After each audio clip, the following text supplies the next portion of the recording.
It's another fine day for a winter sporting event here at the Marble Winter Games. Today, our competitors will be competing in a ski jumping event to see how far they can jump from the ramp. The courts have all chosen which marble will be representing them in this competition. First up, we have Austria. The gates open and down he goes.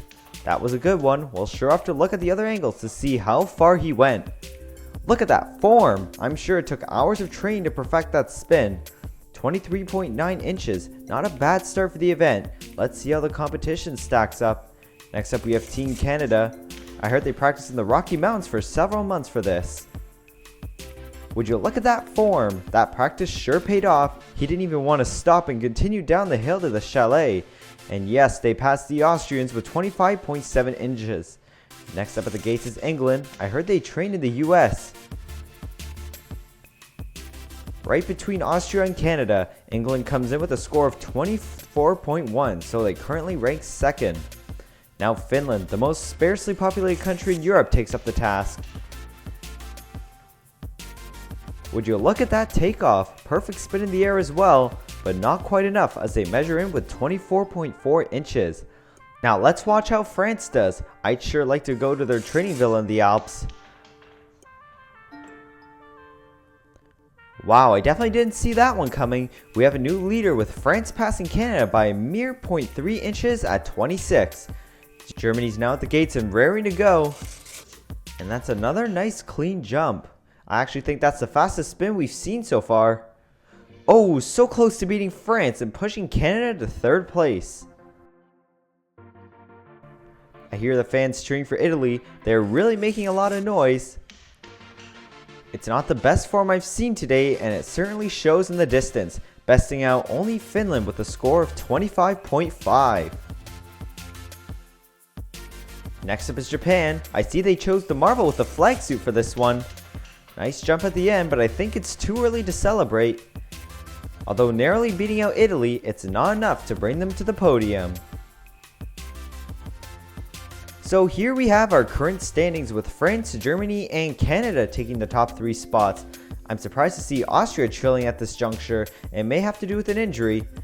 The host country's up and the crowd's going crazy. I think there was a little gust of wind. He definitely veered to the left. That wind slowed him down too, as he narrowly just beats out England. Norway's at the gates and ready to go.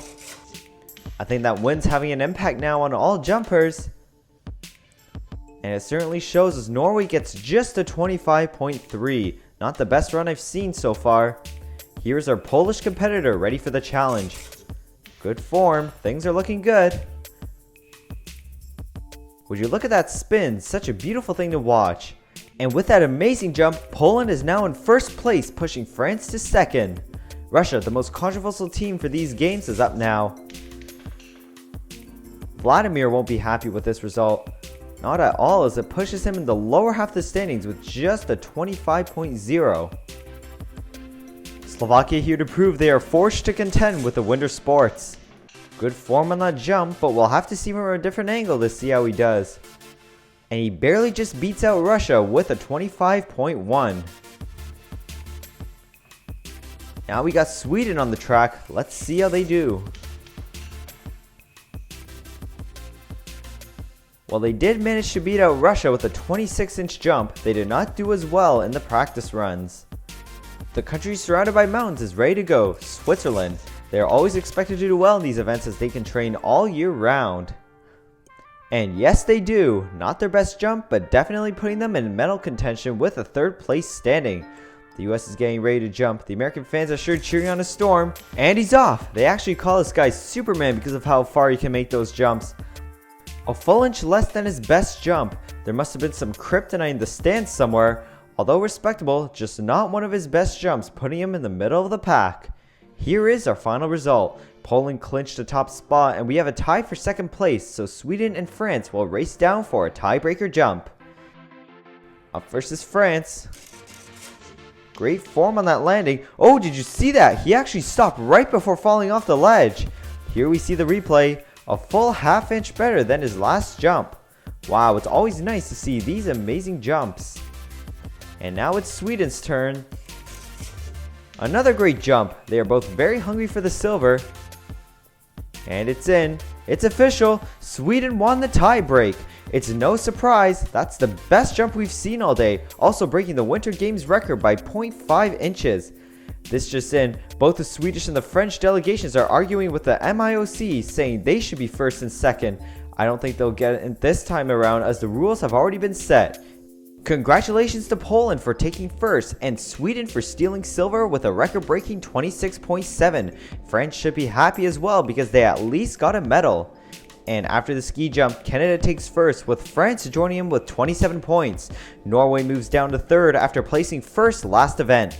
The US is showing signs of life, moving from 14th to 10th. It's still early in the competition, so it could still be anybody's game. Congratulations to our top 3 crew chiefs: On the Edge, who represents Poland, Witherskull, who represents Sweden, and Botrice Halpern, who represents France. That concludes another successful event here at the Marble Winter Games.